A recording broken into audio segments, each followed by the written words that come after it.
मन मंदिरा गजर भक्तीचा.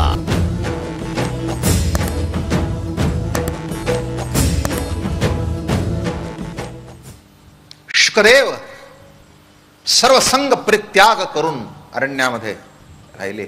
किंबहुना आईच्या पोटातूनच 12 वर्ष आले नाहीत. बामनाचं पोरं एक खेळाशी भ्याले. 12 वर्ष लपाल रे, कापत कापत बाहेर आले आणि नागवेची पळवणी गेले रे. 12 वर्ष आईच्या पोटामध्ये राहिले की मला हे नको, ही भानगड नको, ही संसार नको. शेवटी प्रभूंनी सांगितलं, अरे काय करतोस? टेक्निकल प्रश्न मला विचारू नका. एका माणसाने मला विचारलं की 9 महिने 9 दिवस झाल्यानंतर बाई अवघडते आणि तिला असं वाटतं केव्हा एकदा बाहेर येत आहे, केव्हा एकदा जन्म होतोय, आणि लवकर नाही जर झालं तरी सिझरिंग करतात, मग फाडून पोट बाहेर काढतात. आणि हे मूल 12 वर्ष त्या आईच्या पोटामध्ये राहिलं असेल, ते कसं राहिलं असेल? ती आईही धन्य आणि शुकदेवही धन्य. म्हणून असले प्रश्न मला विचारू नका. नाही तर मला विचारलं की आमच्या बायकोला 2 दिवस वर झाले तर अवघड गेलं आणि ती कशी राहिली, आता ते मी काय सांगू? मी अभंग म्हणून दाखवला, म्हणजे काही पुन्हा 12 वर्ष लपालं रे. हे आहे, कापत कापत बाहेर आले, घाबरून नागवेची परवणी गेलेले आणि तसेच निघाले. बरं का, विचार करा. हे काही अलौकिक त्यांचं वर्णन करताना असं केलेलं आहे. अमल आत्मा परमहंस शुकदेव. अमल आत्मा हे इथे सगळे आत्मे जरी असले ना, जीवात्मा, जडात्मा, साक्षी आत्मा, कुटस्थ आत्मा, परमात्मा, कुठेतरी मल लागला. पण अमल, ज्या आत्म्याला कशाचाही मळ लागला नाही आणि आत्मसत्तेवर ज्याचा अमल होता, असा अमल आत्मा शुकदेव. बरं का, पण एक सांगू, शुकदेव ज्ञानाचा मूर्तिमंत गाभा होता. पण राजा परीक्षितीला भागवत सांगताना म्हणाले, राजा, प्रेमे विण श्रुती स्मृती ज्ञान, प्रेमे विण ध्यान पूजन, प्रेमे विण श्रवण कीर्तन वृथा जाण नृपनाथा. हे नृपनाथा, हे राजा, प्रेमाशिवाय जीवन व्यर्थ आहे. प्रेमे विण श्रुती स्मृती ज्ञान, प्रेमे विण ध्यान पूजन. बरं का, हो, अनेक वेळा मी सांगतो, ज्ञान चकित करतं, एवढंच आहे. पण आपल्याला काही कळत नाही म्हणून आपण चकित होतो. माणूस चकित केव्हा होतो? जेव्हा कळत नाही तेव्हा. पण प्रेमाची अनुभूती जेव्हा त्याला येते तेव्हा तो समाधानाने तृप्त होतो, तृप्त होतो. लक्षात ठेवा. आणि ही तृप्तता प्रेमात आहे, देण्याची क्षमता प्रेमात आहे, समाधान देण्याची क्षमता प्रेमात आहे. ज्ञान तुम्हाला शहाणं करेल, पण शहाणपणामुळे वेद सुद्धा मुका झाला. शहाणपणे वेद मुका आणि गोपिका त्या ताकटी.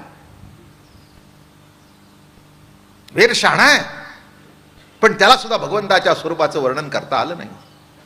पण ज्या गोपिका ताकटी होत्या त्यांनी त्याला हाताला धरला. याला असं वाटलं हाताला धरू तर कसं धरू, एवढा मोठा आहे.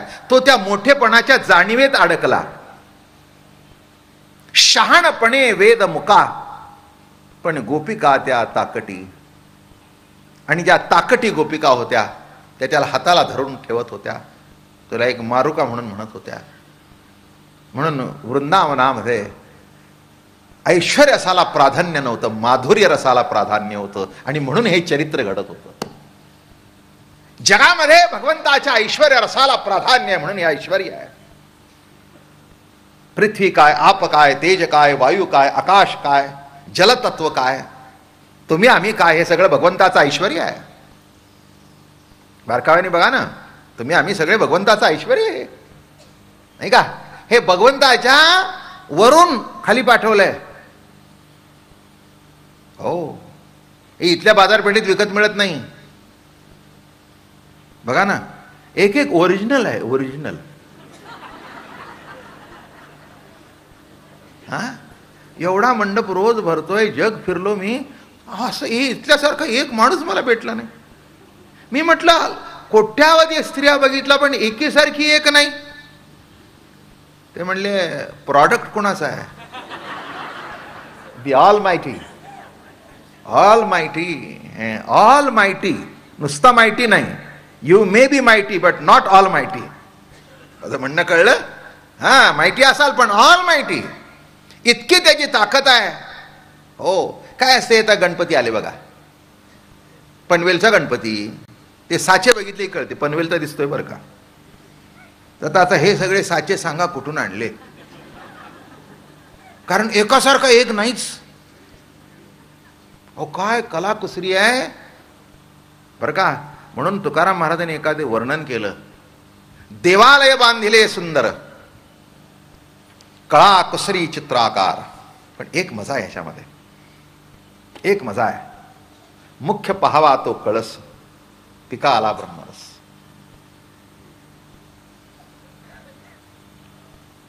काही काही वेळेला मुंडकं तोडून घेऊन जातात आणि नुसतं खालचं पडलेलं असतं. ओळख पटली का? हो म्हणले मुंडकच नाही. खालचं मिळालं का? नाही मिळालं, मुंडकं मिळालं, पटली ओळख. किती आश्चर्य आहे. हात पाय इथून कळत नाही पण हे नाही का. आता तुमची ओळख पटायची म्हणजे तुम्ही खाली बघता का पायाकडून? म्हणजे काय चपलीच्या दुकानात बसलाय का नंबर बघायला? नाही, कुठे बघितलं जातं? चेहऱ्याकडे. चेहरा बघितला की ओळख पटली. काय देवाने केलंय, किती सुंदर, किती सुंदर. जो तो आपापल्या परीने सुंदर आहे. हमखास तुम्हाला तुम्ही सुंदर का वाटत नाही? दुसऱ्याशी तुलना करता म्हणून.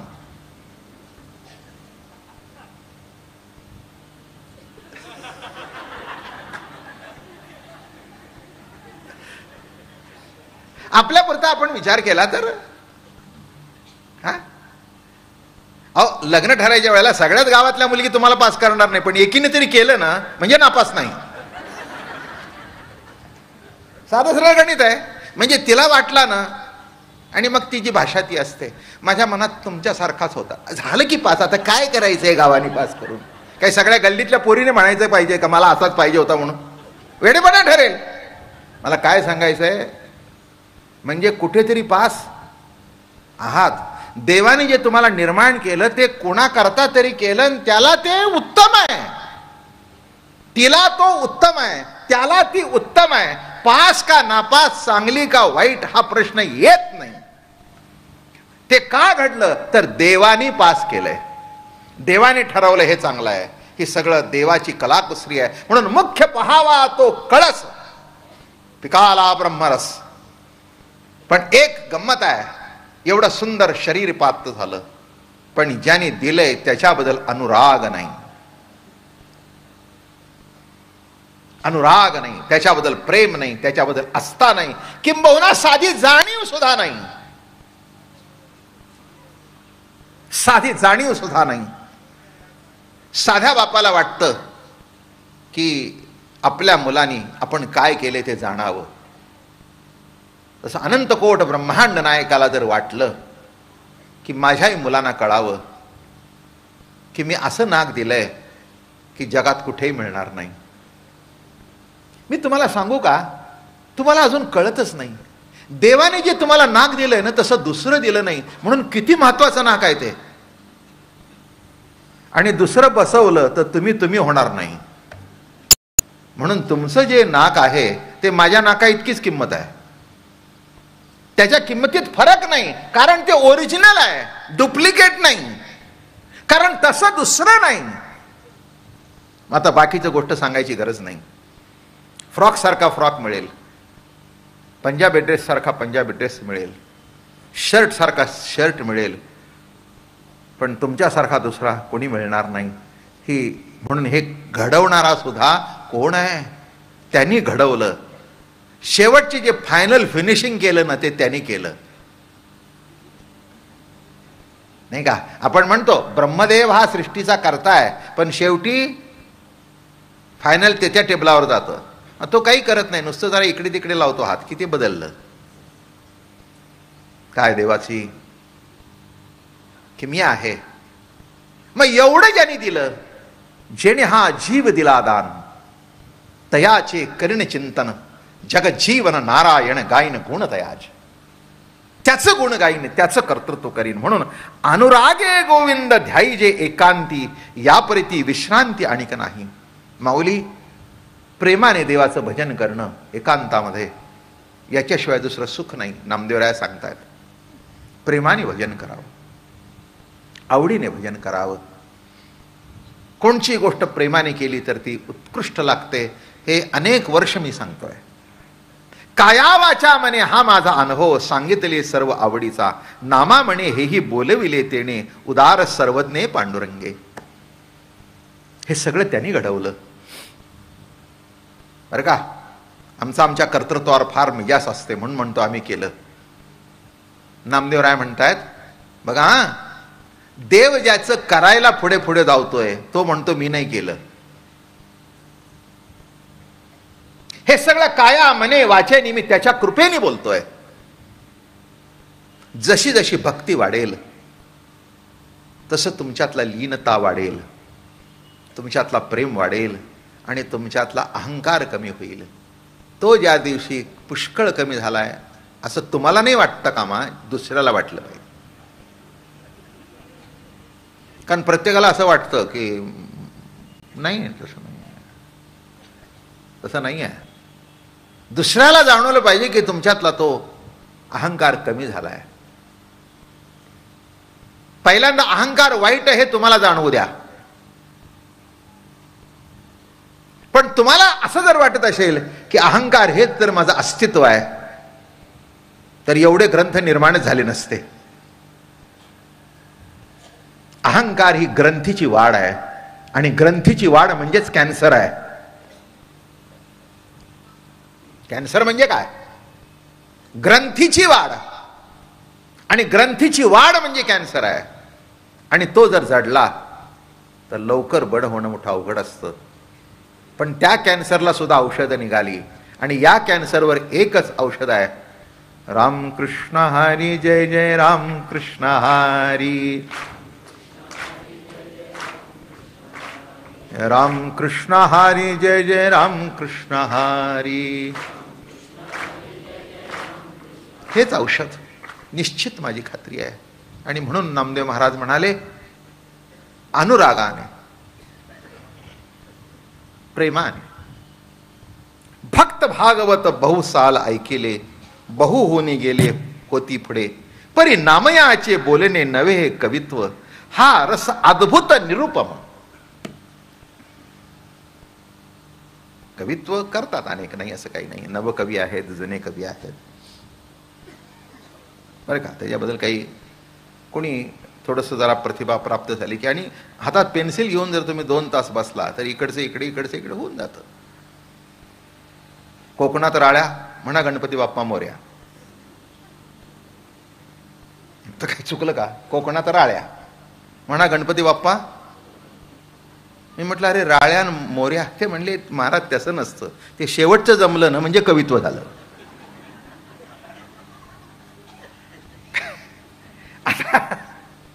हा, आता प्रतिभा संपन्न कवी असतात तो कॅटेगरीज भिन्न आहे, मग त्याच्याबद्दल काही प्रश्न येत नाही. आता ज्ञानेश्वर महाराज हे कवी आहेत, साहित्यिक आहेत, सर्वच आहे काही त्यांच्यामध्ये.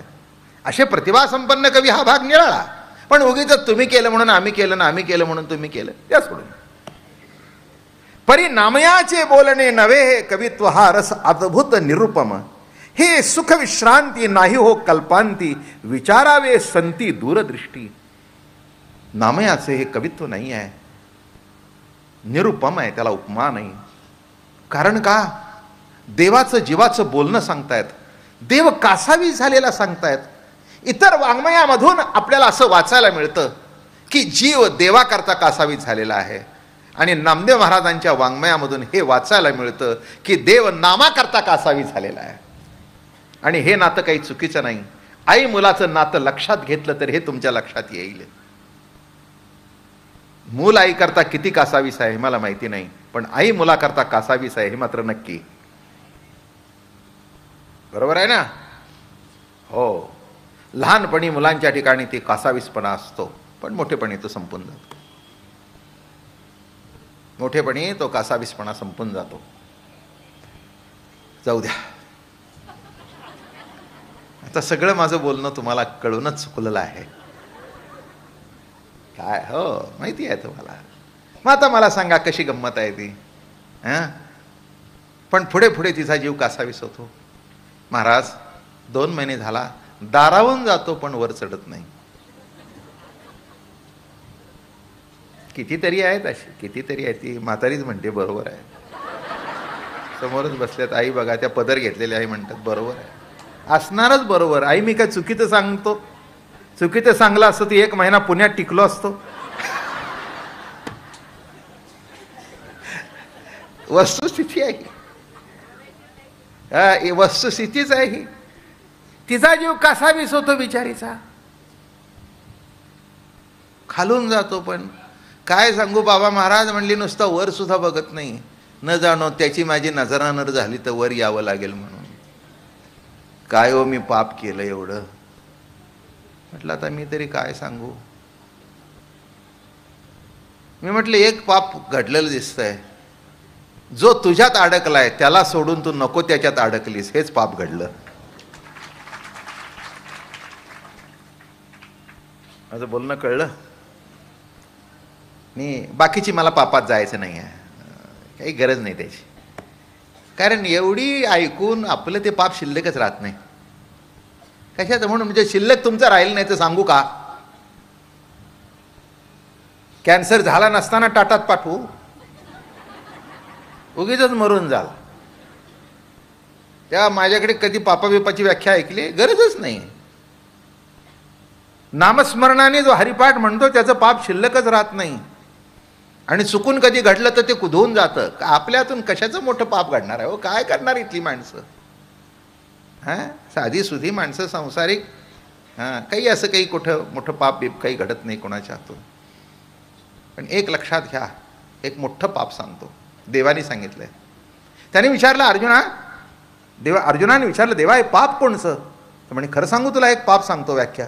सर्व बंध लक्षणे पापे उरावे जे दुजेपणे. मी निराळा आणि तू निराळा हे समजणं हे पाप आहे.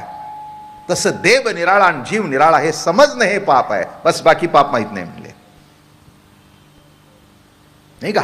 तो म्हणे मी इथे इतका जवळ आहे, त्याला बोलवतो चालवतो, सर्व माझ्या सत्तेने घडतं, पण देव माझ्या जवळ नाही म्हणतो, तो मिळवायला पाहिजे म्हणतो, तो आकाशात आहे म्हणतो, हे महापाप आहे. म्हणून लक्षात ठेवा इथे जे चाललंय की असं जो एक अलौकिक भाग आहे नामाचा, नामाची शक्ती, म्हणून इथून जे काही प्राप्त होतं आपल्याला तो आनंद, समाधान. पापा बिपा करता हे परमार्थ नाही आहे, बिलकुल नाही आहे. मी त्याच्याकरता प्रवचन करतच नाही की तुम्ही इथे यावं, माझा ऐकावं, माळ घालावीन, पाप धुवून जावं. हे थर्ड रेट परमार्थ.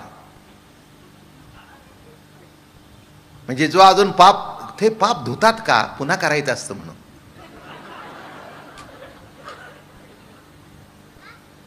ते विशेष सर्कल आहे, विशेष सर्कल आहे, दुष्ट चक्र आहे. पाप करायचं मग पुण्य करायचं, पाप करायचं मग पुण्य करायचं, पाप करायचं मग पुण्य करायचं. ही भानगडच कशाला? हरिमुखे म्हणा, हरिमुखे म्हणा.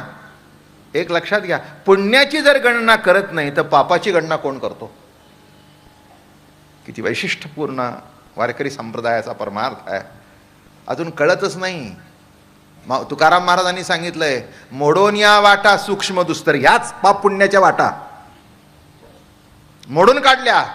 मोडून या वाटा सूक्ष्म दुस्तर, केला राज्यभार चाले ऐसा. कसा त्या राजमार्गावून जावं, लावणी मृदंग श्रुती टाळ घोष, शिव ब्रह्मरस आवडीने. या अभंगाचं महत्व आहे. शेवटी लिहिलंय, हे वेदांत प्रक्रिया सांगत असताना प्रत्येकाचा अधिकारी कोण असं सांगितलं जातं. आता वेदाचा अधिकारी कोण? ब्राह्मण, क्षत्रिय, वैश्य वगैरे वगैरे वगैरे वगैरे. लग्न करायचा अधिकारी कोण? 22 वर्ष झाली त्याला, बरोबर आहे ना खासदार साहेब? 21 का 22? 21. अगोदर फिरा.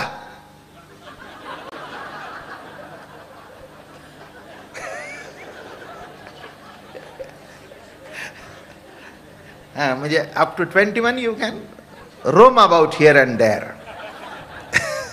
काही हरकत नाही. पण लग्न करायचं असेल म्हणजे काहीतरी मर्यादा, त्याला काहीतरी नियम आला. मुलगी किती वर्षाची, मुलगा किती वर्षाचा. हां, तसं नाम कुणी घ्यावं. आश्चर्य या अभंगातलं बरं का. तुका म्हणे महापातकी पतित होती जीवनमुक्त हेळा मात्रे. आत्ता जे सांगितलं ते बघा. कोण अधिकारी महापातकी असेल त्यांनी घ्यावं, तो मुक्त होईल. म्हणजे नामाचा अधिकारी कोण, म्हणजे तुमची नावच घातली नाही त्यांनी.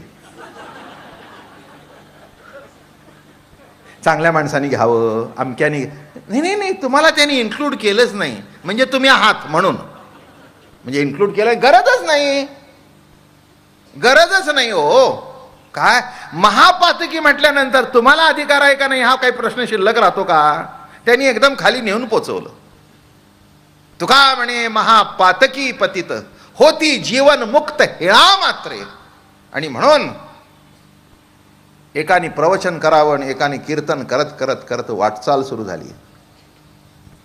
मी तीर्थयात्रा सांगतोय,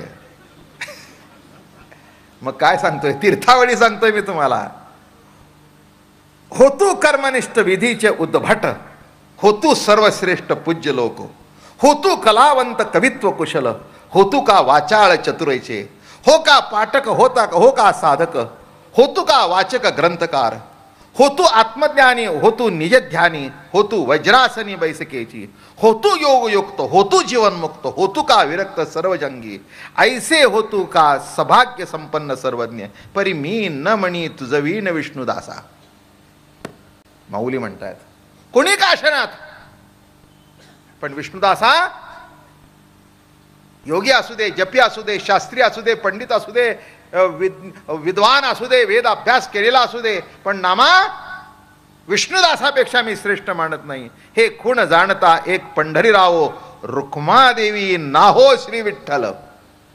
ही कोण कोण जाणतो एक विठ्ठल. पश्चिम प्रभास आदी करोनी द्वारका, पाहिल्या सकळक मोक्षपुऱ्या, पंथी पावन तीर्थे करोनी सकळिक. पंथी स्वतः पावन होत नाही, पावन तीर्थे करोनी. बरं का, जाताना तीर्थाना पावन करत करत करत निघाले. परी पंढरीचे प्रेम नामयाचे जीवी, माऊली आठवी पांडुरंग. मन मंदिरा गजर भक्तीचा.